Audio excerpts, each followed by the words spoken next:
Tiny Tales with Tia. Today we're going to be reading Buckle Up and Be Safe, a book about road safety with the Wiggles. Today the Wiggles are practicing road safety. Emma, Simon and Latchie are getting ready to go for a drive in the big red car. The Wiggles put on their seatbelts. They make sure that the seatbelt straps are tight and straight with no twists. Latchie and Simon are sitting in the back seat. They are very good. They do not lean out of the car while it is moving. Emma drives onto the main road. She stops at the red traffic light. Red means stop. Yellow means slow down and get ready to stop, and green means go.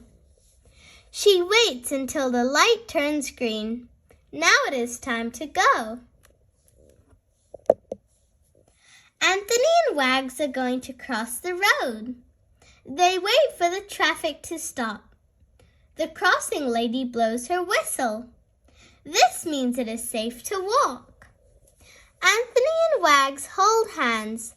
They look both ways, then cross the road to the park. Now let's recap the road rules to keep everyone safe. Practice the following rules. Number 1. Make sure your seatbelt is on with the straps tight and straight. Number 2. Do not open the windows or doors while the car is moving. And number 3, hold hands, look both ways, and wait for the traffic to stop before crossing the road. Well done! Thank you for reading this book with me. If you want more, make sure to like and subscribe to this video. Bye! See you next time!